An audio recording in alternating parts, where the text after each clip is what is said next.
बिस्मिल्लाहिर्रहमानिर्रहीम। अस्सलामु अलैकुम वरहमतुल्लाहि वबरकातुहू। सैयदना उमर रज़ी अल्लाह अन्हु के पास काब असदी रज़ी अल्लाह अन्हु तशरीफ़ फरमा थे। एक खातून आई और आकर कहने लगी, अमीरुल मोमिनीन, मेरा खावंद बहुत नेक है, सारी रात तहज्जुद पढ़ता रहता है और सारा दिन रोज़ा रखता है। और ये कहकर खामोश हो गई। उमर रज़ी अल्लाह अन्हु बड़े हैरान कि खातून क्या कहने आई है। उसने फिर यही बात दोहराई कि मेरा खामद बहुत नेक है, सारी रात तहज्जुद में गुजार देता है और सारा दिन रोज़ा रखता है। इस पर काब रज़ी अल्लाह अन्हु बोले, ऐ अमीरुल मोमिनीन, इसने अपने खामद की बड़े अच्छे अंदाज में शिकायत की है। कैसे शिकायत की? अमीरुल मोमिनीन, जब वो सारी रात तहज्जुद पढ़ता रहेगा और सारा दिन रोज़ा रखेगा तो फिर बीवी को वक़्त कब देगा? तो कहने आई है कि मेरा खामद नेक तो है मगर मुझे वक़्त नहीं देता। चुनाचे उमर रज़ी अल्लाह अन्हु ने उसके खामद को बुलाया तो उसने कहा, हाँ, मैं मुजाहिदा करता हूँ, ये करता हूँ, वो करता हूँ। हज़रत उमर रज़ी अल्लाह अन्हु ने हज़रत काब रज़ी अल्लाह अन्हु से कहा कि आप फैसला करें। हज़रत काब रज़ी अल्लाह अन्हु ने उन साहिब से कहा कि देखो, शरअन तुम्हारे लिए ज़रूरी है कि तुम अपनी बीवी के साथ वक़्त गुजारो, हंसी खुशी उसके साथ रहो और कम अज़ कम हर 3 दिन के बाद अपनी बीवी के साथ हम बिस्तरी करो।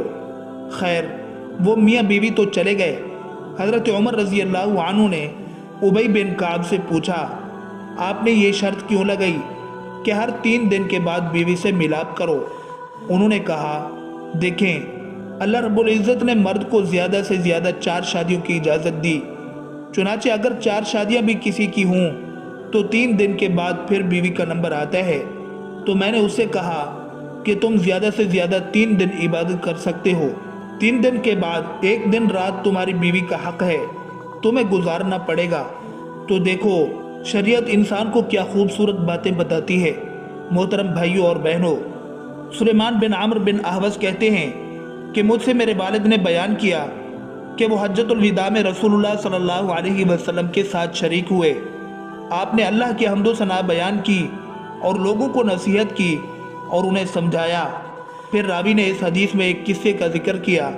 उसमें यह भी है कि आपने फरमाया, सुनो, औरतों के साथ खैर खाही करो, इसलिए कि वो तुम्हारे पास कैदी हैं। तुम उससे हम बिस्तरी और अपनी इस्मत और अपने माल की अमानत वगैरह के अलावा और कुछ इख्तियार नहीं रखते। और जब वो अपना फ़र्ज़ अदा करती हूँ तो फिर उनके साथ बदसलूकी का जवाज़ क्या है? हाँ, अगर वो किसी खुली हुई बेहयाई का इर्तिकाब करें तो फिर तुम्हें उन्हें सज़ा देने का हक़ है। बस अगर वो ऐसा करें तो उन्हें बिस्तरों से अलहदा छोड़ दो और उन्हें मारो, लेकिन अज़ियतनाक मार ना हो।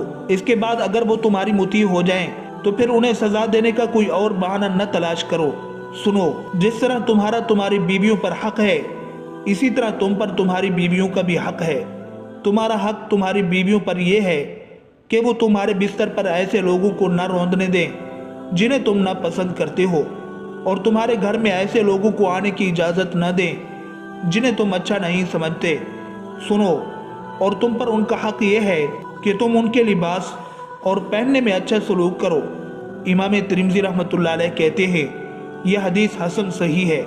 मोहतरम भाइयों और बहनों, अब आपके सामने एक बहुत ही फजीलत वाला अमल बयान करने जा रहा हूँ। मेरी गुजारिश है आप ज़रूर सुनें। अबू राफ़ी रज़ी अल्लाह अन्हु कहते हैं कि रसूलुल्लाह सल्लल्लाहु अलैहि वसल्लम ने हज़रत अब्बास रज़ी अल्लाह अन्हु से फरमाया, मेरे चचा, क्या मैं आपको एक अतिया न दूँ? क्या मैं आपको फ़ायदा न पहुँचाऊँ? क्या मैं आपसे सिला रहमी न करूँ? उन्होंने कहा, क्यों नहीं अल्लाह के रसूल सल्लल्लाहु अलैहि वसल्लम। आप सल्लल्लाहु अलैहि वसल्लम ने फरमाया, आप 4 रकात पढ़िए और हर रकात में सूरह फातिहा और कोई सूरत मिलाकर पढ़िए। जब क़िरात ख़त्म हो जाए तो सुब्हानल्लाहि वल्हम्दुलिल्लाहि वला इलाहा इल्लल्लाहु वल्लाहु अकबर 15 मरतबा रुकू से पहले पढ़िए। फिर रुकू कीजिए और इन्हीं कलिमात को 10 मरतबा पढ़िए। फिर अपना सर उठाइए और इन्हीं कलिमात को 10 मरतबा पढ़िए।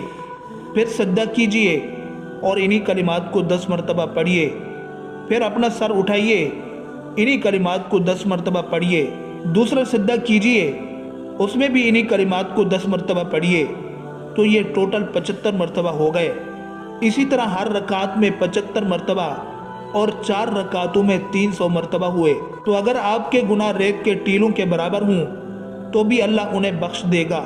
پھر فرمایا، اے میرے چچا، اگر ہو سکے تو اس نماز کو روزانہ پڑھو، اگر روزانہ نہیں پڑھ سکتے تو ہفتہ میں 1 بار پڑھ لے، اگر یہ بھی نہ ہو سکے تو مہینے میں 1 بار پڑھ لے، اگر یہ بھی نہ ہو سکے تو پھر سال میں 1 بار پڑھ لے۔ حضرت ابو ہریرہ رضی اللہ عنہ سے روایت ہے کہ رسول اللہ صلی اللہ علیہ وسلم نے فرمایا، میں جس بات سے تمہیں منع کروں اس سے اجتناب کرو، اور جس بات کا حکم دوں اسے مقدور بھر سر انجام دو۔ تم سے پہلی امتوں کی ہلاکت کا سبب ان کا بہت زیادہ سوالات کرنا اور ان کی اپنے انبیاء کی مخالفت کرنا بنا تھا۔ جب بندہ گناہ کرتا ہے تو اللہ عز و جل کو غضب دلاتا ہے، اور اللہ اپنے غضب کو پورا کرنے پر قدرت رکھتا ہے۔ اللہ عز و جل نے فرمایا، 6 افراد میرے غضب میں ہیں۔ نمبر 1، جس کی عمر طویل اور اخلاق برے ہوں۔ نمبر 2، فاسق عالم۔ نمبر 3، توبہ کیے بغیر مرنے والا۔ نمبر 4، کسی مومن کو جان بوجھ کر قتل کرنے والا۔ نمبر 5، مسلمان کا حق دبانے والا۔ نمبر 6، مسلمان کا حق کھانے والا۔ حضرت علی المرتضیٰ رضی اللہ عنہ سے مروی ہے کہ ایک روز حضور اکرم صلی اللہ علیہ وآلہ وسلم نے اپنی مجلس میں دریافت فرمایا، ایو شیء خیر للمرأة، عورت کے لیے کون سی چیز بہتر ہے؟